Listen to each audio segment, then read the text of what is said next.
Hey there, thanks for stopping by. I will show you how to create a prefab for your rally race, and make sure it is loaded correctly when we start our course.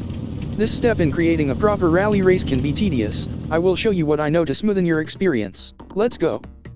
Section 1. The World Editor. Necessary windows for our task, and getting started on the prefab itself. While in free roam, open the World Editor by pressing the F11 key on your keyboard. Let's head over to where our start trigger for our rally race is located. We will need 3 main windows to accomplish our successful prefab creation. The Asset Browser, Mission Editor, and Race Path Editor, which I will access through the Mission Editor window. Let's go to the Mission Editor window and load our desired rally. Here I will quickly go over the prefab file and how it works. The prefab is a file containing the locations and orientations of all the props you save to it. Prefabs are loaded from the missions folder, which is generated upon making and saving our mission. When we start a mission from free roam that has a valid prefab file, the file is loaded and stays until the mission is over. If you look at my screen, you will see the correct format to save prefab files. The first word should start in the lowercase, and the second word should follow without a space, starting with a capital letter. Today we will just make the main prefab and the forward prefab. There's a lot of stuff in the game, so be patient while the asset browser does its thing. Next, let's access the Race Path Editor, or Race Tool, through the mission window. That way our race file is loaded automatically. Now we can see our starting line and path nodes for reference when we need to. Just visit the Race Tool anytime you need to line up starting lines, checkpoints, and finish lines. Sometimes, if you reduce the graphical load on screen, the asset browser will load a little faster. As we prepare to place our first props from the asset browser, let's lock everything on the map, preventing us from modifying anything we don't want to.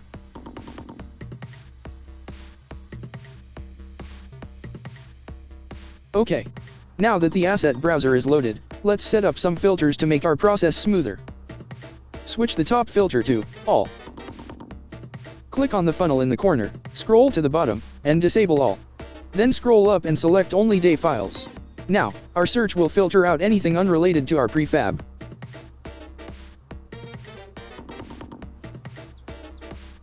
Section 2. Placing our props. To place a prop, left-click on a prop of your choice, drag it into the world, and release the left mouse button to place your prop. This pencil icon is the Object Select tool, allowing you to select different assets you bring in. It is common to try to select an object and nothing happens. This is usually due to forgetting to make sure the Object Select tool is active. Default keybinds in the World Editor allow us to easily switch between transformation types. Just press 1 for movement, 2 for rotation, and 3 for rescaling. When a prop goes through transformation, this is a fancy way of saying we moved, rescaled, or made any type of change to the prop. This button, just to the left of the Object Select tool, toggles terrain snapping for the selected object. This button pointed out on screen changes the axis that the object rotates on. Turning terrain snapping off allows objects to clip through the ground.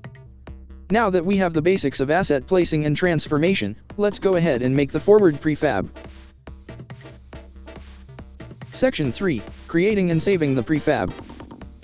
While making the prefab, I advise against altering any folders in the left sidebar until you are ready to save the prefab to the mission folder. Feel free to skip the time lapse to begin the next steps. See you there.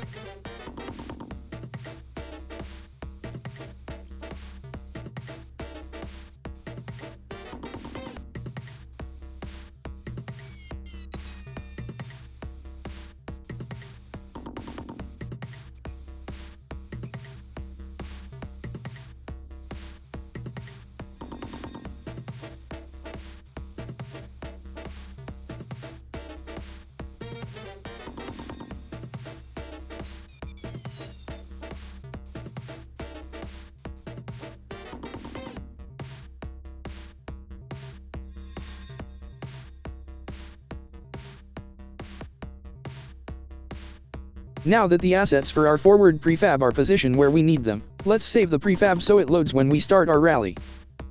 Go to the left sidebar and scroll to the bottom. Here you will find all of your decorations. Select all of your assets and move them to a folder. If there is no folder available, just create a new one.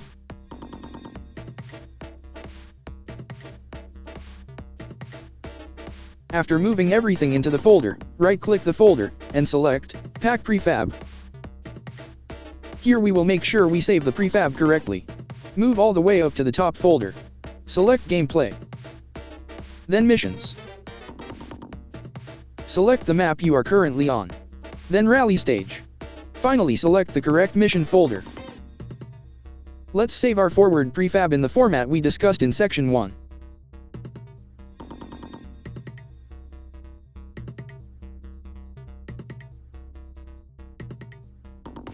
You can leave prefabs in place while you build others, or delete them after they have been packed as prefabs. Now we will build our main prefab. The forward prefab is going to load when we start our rally forward, or from the first path node to the last path node. The reverse prefab loads when we start our rally in reverse, or from the last path node to the first, which I have not made available for this specific rally course. The main prefab always loads, whether the rally was started forward or reverse.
The main prefab is set in place and ready to be packed and saved to the mission folder.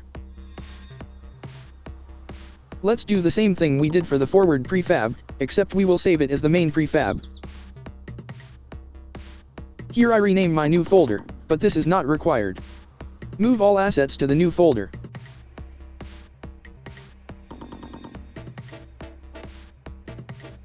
Let's pack this bad boy into the mission folder and we can be done with this.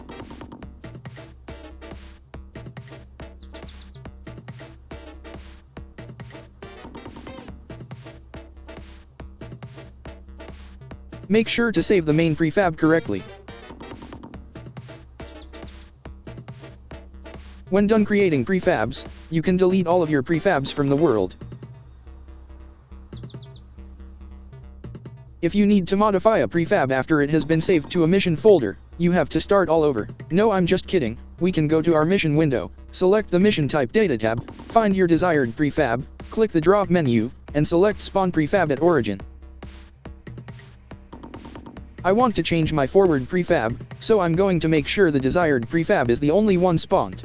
If you need to keep multiple prefabs spawned while making changes, you can lock whatever prefab you need to, just like we locked world elements before we got started. This is a small change I wanted to make. This little start sensor was not pointed at the car when we loaded and started our race from free roam.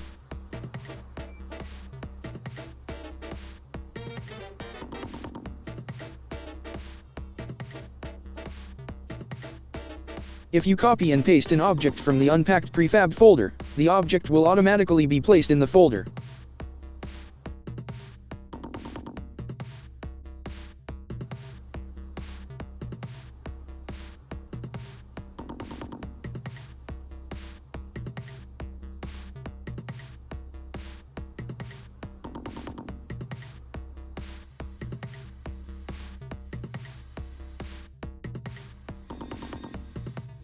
If you need to add new objects, after placing, find the object or objects in the left sidebar and move them into the unpacked prefab folder. We can then repack our prefabs, and they will automatically be updated in the mission folder.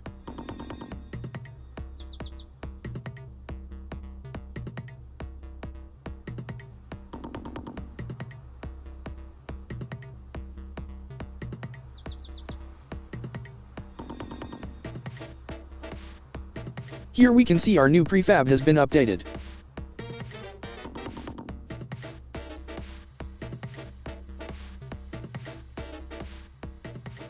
Now it's time to go load up your rally. The first note is 6 left short. Good luck. 5, 4, 3, 2, 1, go. 6 left short and 3 right tightens. Bumpy, 100. Double caution, bumpy, and 4 left short tightens, and 2 left opens, 50. 3 left opens, don't cut, 50. Caution, 2 right extra long, 150.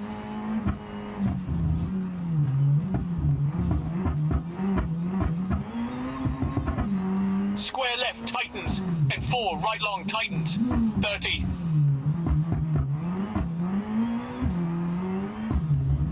Caution, 3 right short, don't cut.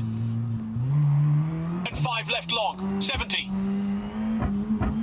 Caution, 1 left short, into 1 right short, opens, 60. 2 left long, tightens, 30.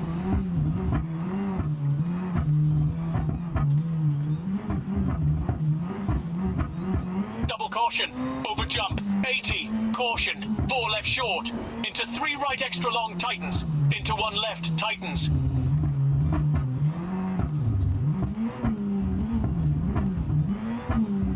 And 3 right short, into 4 left long, opens, 100. Double caution, 1 left short, into 1 right short, into 3 right extra long, 30. Caution, 1 left short, over bump, into 1 right short, 60. 2 right, and 1 left tightens, 60. Caution, 6 left, over crest, 30. Caution, 3 right extra long opens, 30. 3 right long, opens, 40. 4 right, 60. Hairpin left tightens, 90.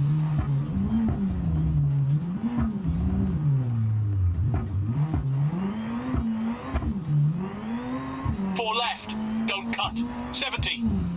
1 left short, into 2 right short, and 3 left, 70.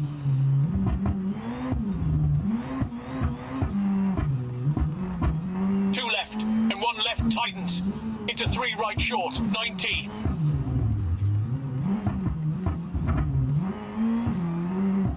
Hairpin right, 150.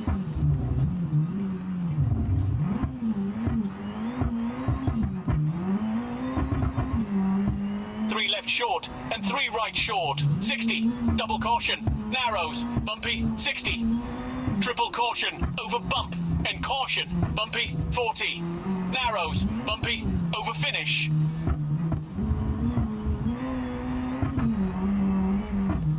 Very nice, now to stop control.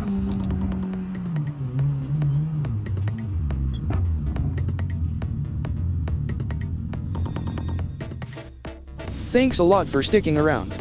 If you found this guide helpful, make sure to leave a like, comment, and subscribe for more BeamNG content of all sorts. See you around.